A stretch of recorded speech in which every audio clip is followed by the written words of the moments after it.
හිටපු සෞඛ්‍ය අමාත්‍ය කෙහෙලිය රඹුක්කැල්ල මහතා තමන් භාවිතා කළ බව කියන මර්සිඩීස් බෙන්ස් මෝටර් රථයක් සඳහා ව්‍යාජ කුලී ගෙවීමක් ලෙස වසර දෙකකට අධික කාලයක් පුරා මාසිකව රුපියල් 2,40,000ක මුදලක් ලබා ගැනීම සම්බන්ධයෙන් අල්ලස්සෝ දූෂණ චෝදනා විමර්ශන කොමිසම පරීක්ෂණයක් ආරම්භ කර තිබෙනවා.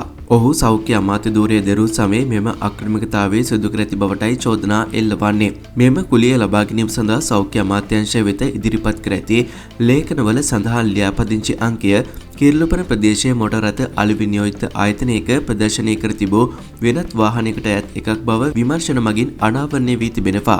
එමෙන්ම අදාළ මර්සිඩීස් බෙන්ස් රථය කිසිදු අවස්ථාවක සෞඛ්‍ය අමාත්‍යාංශ පරිශ්‍රය වෙත පැමිණ නොමැති බවටද අමාත්‍යාංශය වාර්තා මගින් තහවුරු වී තිබෙනවා. එම රුපියල් 2,40,000ක මාසික කුලිය මුදල රඹුක්කැල්ල මහතාගේ මිතිරියකගේ ගිණුමකට බැර කරගෙන ඇති බවත් අනතුරුව ඇයගේ සැමියා විසින් සෑම මාසකම එම මුදල් ලබාගෙන එවකට අමාත්‍යවරයා ලෙස කටයුතු කළ ඔහු වෙත ලබා දී ඇති බවත් විමර්ශකයෝ පවසයි.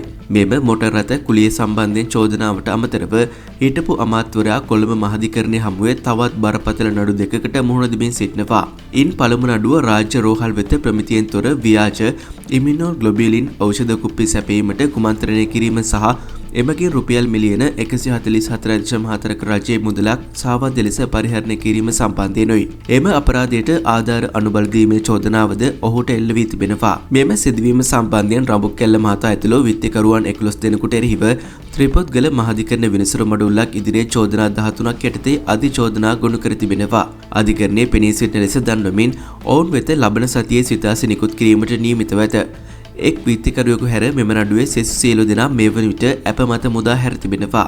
මේ අතර මුදල් විශුද්ධිකරණය වැළැක්වීමේ පනතේ විධිවිධාන උල්ලංඝනය කිරීම සම්බන්ධයෙන්ද කෙහෙලිය රඹුක්කැල්ල මහතාට සහ ඔහුගේ පවුලේ සාමාජිකයන් 5 දෙනෙකුට එරෙහිව අල්ලස් කොමිසම විසින් තවත් අධිචෝදනා පත්‍රයක් ගොනු කර තිබෙනවා.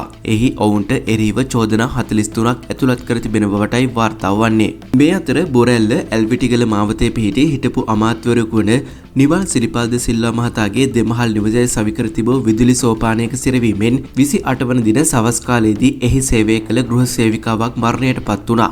මේ ලෙස ජීවිතක්ෂයට පත්ව ඇත්තේ ග්‍රෑන්ඩ් පාස් ප්‍රදේශයේ පදිංචිව සිටි 68 හැවිරිදි කාන්තාවක් බව සිද්ධිය සම්බන්ධයෙන් විමර්ශන මෙහෙවන බොරැල්ල පොලිසිය තහවුරු කළා. වසර 12ක් පමණ කාලයක් තිස්සේ අදාළ නිවසේ සේවයේ නිරතව සිටි මෙම කාන්තාව සෝදා පිරිසිදු කරන ලද ඇඳුම් තොගයක් බිම් මහලේ සිට පළමු මහලට රැගෙන යාමට මෙම විදුලි සෝපානය භාවිතා කරමින් සිටියේදී අනතුරට මුහුණ පා තිබෙනවා. විදුලි සෝපානයේ ඉහළට ගමන් කරමින් තිබෙදී ඇයගේ හිස කොටස ඉන් පිටත යොමු වී ඇති අතර එම අවස්ථාවේදී එය පළමු මහලට අදාළ කොන්ක්‍රීට් ස්ලැබ් කොටස සහ සෝපානයේ දොර අතර සිරවී තිබේ. මෙලෙස හිසට සිදු බරපතල තුවාල හේතුවෙන් ඇයව කඩනමින් කොළඹ ජාතික රෝහලට ඇතුළත් කළද ඒ වන විටත් ඇය ජීවිතක්ෂයට පත්ව සිටි බව පොලිස් ආරංචි මාර්ග සඳහන් කරයි. මෙම සිදුවීම සම්බන්ධයෙන් බොරැල්ල පොලිසිය විසින් පරීක්ෂණ ආරම්භ කර ඇති අතර අපරාධ ස්ථාන පරීක්ෂණ නිලධාරීන්ද කැඳවා විශේෂ පරීක්ෂණයක් සිදු කර තිබෙනවා. මියගිය කාන්තාවගේ දේහය සම්බන්ධයෙන් මහේස්ත්‍රාත් පරීක්ෂණයක් සහ පශ්චාත් මරණ පරීක්ෂණයක් පැවැත්වීමට නියමිත බවයි පොලිසිය වැඩිදුරටත් තහවුරු කළේ.